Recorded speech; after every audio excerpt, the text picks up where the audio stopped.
بسم اللہ الرحمن الرحیم۔ السلام علیکم محترم ناظرین، امید ہے آپ سب خیریت سے ہوں گے۔ 9 جنوری کی دوسری ویڈیو کے ساتھ حاضر خدمت ہیں۔ شروع کرتے ہیں آج کی ویڈیو۔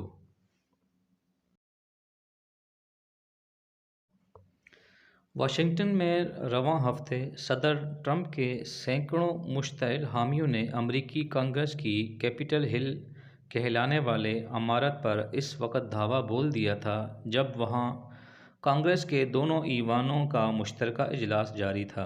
اس اجلاس میں کانگریس کو ریپبلکن صدر ٹرمپ کے ڈیموکریٹک حریف امیدوار جو بائیڈن کی نومبر کی صدارتی الیکشن میں کامیابی کی منظوری دینا تھی۔ اس بدامنی میں 4 افراد مارے گئے تھے جبکہ پولیس نے 50 سے زائد مظاہرین کو گرفتار کر لیا تھا۔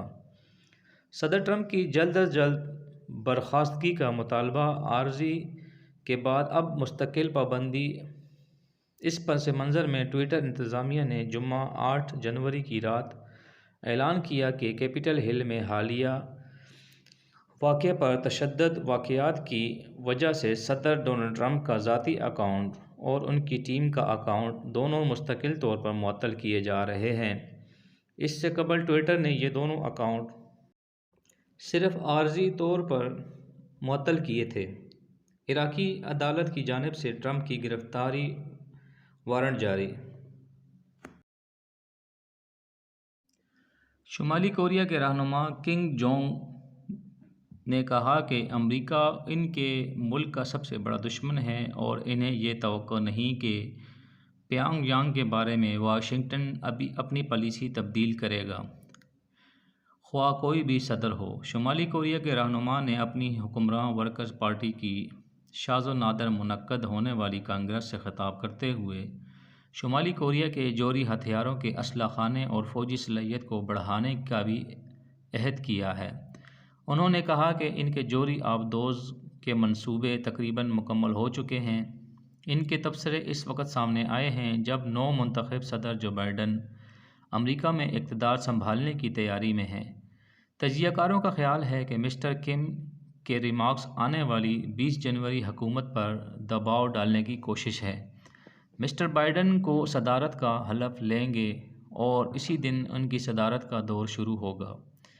مسٹر کم کے سبکدوش ہونے والے امریکی صدر ڈونلڈ ٹرمپ کے ساتھ گرم جوش تعلقات تھے، حالانکہ شمالی کوریا کی جوہری پروگرام کے بارے میں بات چیت پر کوئی ٹھوس پیش رفت نہ ہو سکی تھی۔ صدر ٹرمپ شمالی کوریا کی سرحد عبور کر گئے۔ ٹرمپ کی شمالی کوریا کے سربراہ کو ملاقات کی دعوت۔ ڈونلڈ ٹرمپ اور کم جونگ ان کی تاریخی ملاقات۔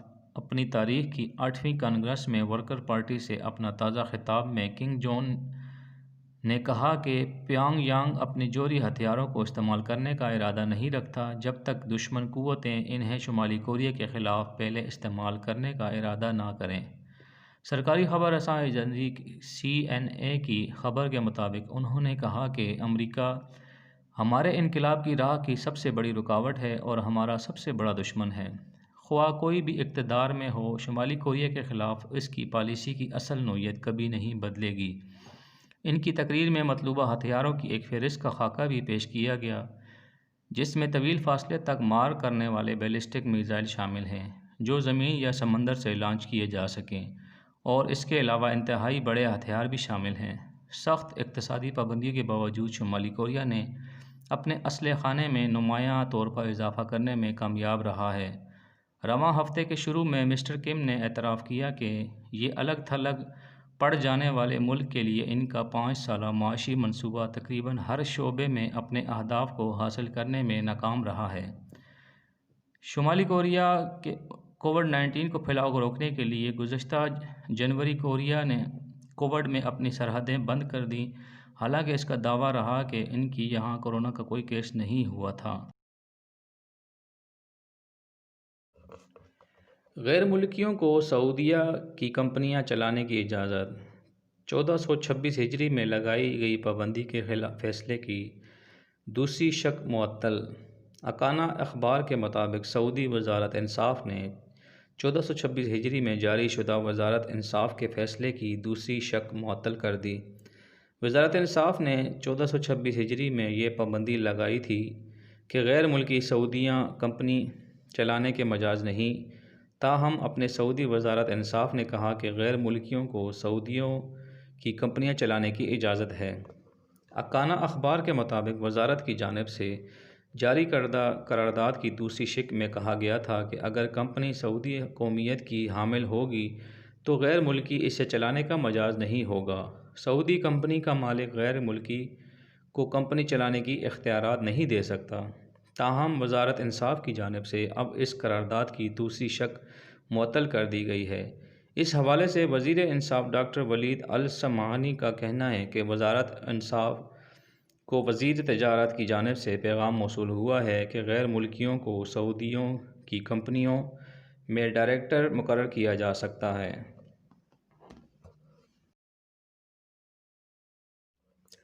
بھارت نے کہا ہے کہ آئندہ 2 برسوں 2021 اور 22 کے دوران اقوام متحدہ کی سلامتی کونسل کے غیر مستقل رکن کے طور پر سلامتی کونسل کی 3 اہم کمیٹیوں بشمول طالبان سے متعلق تعزیراتی کمیٹی، انسداد دہشت گردی کی کمیٹی اور لیبیا سے متعلق تعزیراتی کمیٹی کی سربراہی کرنے کا کہا گیا ہے۔ یہ انکشاف جمعے کو اقوام متحدہ میں بھارت کے مستقل مندوب ٹی ایس تیرومورتی نے ٹوئٹر پر اپنے ایک ویڈیو بیان میں کہا کہ یاد رہے کہ بھارت گزشتہ سال اقوام متحدہ کی سلامتی کونسل کا رکن منتخب ہوا تھا اور اس کی مدت کا باقاعدہ آغاز 1 جنوری 2021 کو ہوا ہے۔ اقوام متحدہ کی سلامتی کونسل 15 ارکان پر مشتمل ہے، جس میں 5 ممالک اس ادارے کے مستقل رکن ہیں، جو امریکہ، چین، روس، برطانیہ اور فرانس ہیں۔ اقوام متحدہ میں بھارت کے مستقل مندوب ترومورتی نے مزید کہا کہ افغانستان کے امن اور سلامتی اور ترقی کو مدنظر رکھتے ہوئے ان کے بقول اقوام متحدہ کی سلامتی کونسل کی طالبان سے متعلق تعزیراتی کمیٹی بھارت کے لیے ہمیشہ سے اہم ترجیح ہے۔ بھارتی سفارتکار کا کہنا تھا کہ موجودہ حالات میں اس کمیٹی کی سربراہی کرنے سے مبینہ دہشت گردوں کی موجودگی اور ان کے مبینہ سرپرستوں پر توجہ مرکوز رکھنے میں مدد ملے گی، جو ان کے بقول افغانستان میں امن کے لیے خطرہ ہے۔ ان کا کہنا تھا کہ بھارت یہ سمجھتا ہے کہ تشدد اور امن ایک ساتھ نہیں چل سکتے، لیکن بھارتی سفارتکار نے اپنے بیان میں یہ واضح نہیں کیا کہ ان کا اشارہ کس ملک کی طرف ہے۔ تاہم تجزیہ کاروں کا خیال ہے کہ یہ اشارہ پاکستان کی طرف ہو سکتا ہے۔ ان کا کہنا ہے کہ اس وقت امریکہ کی یہ پالیسی نہیں ہے کہ طالبان کے ساتھ کسی تنازع کو بڑھایا جائے، بلکہ امریکہ کی یہ پالیسی ہے کہ کابل حکومت اور طالبان کے درمیان معاہدہ طے پائے اور افغانستان میں امن قائم ہو جائے۔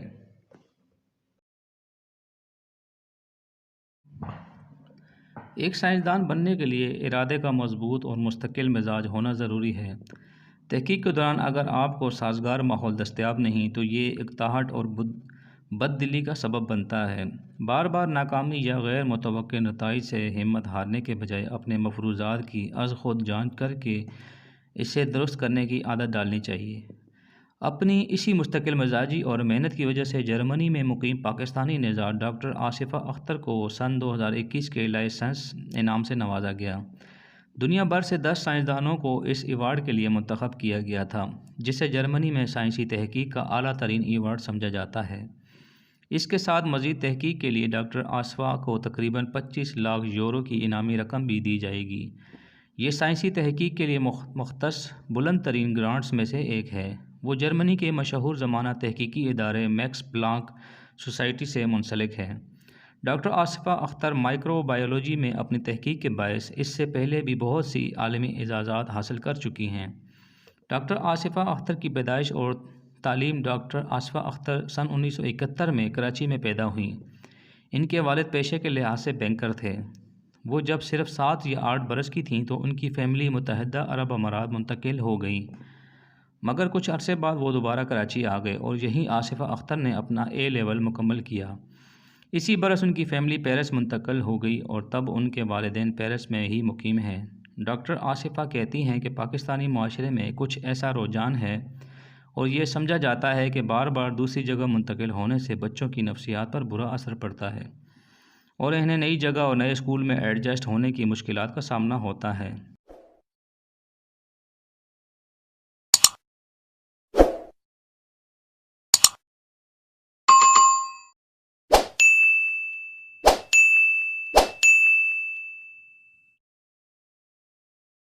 محترم ناظرین، یہ تھی آج کی خاص خبریں، امید ہے آپ کو پسند آئی ہوں گی۔ اگر آپ کو چینل اچھا لگ رہا ہے اس کو سبسکرائب کریں، لائک کریں اور شیئر کریں۔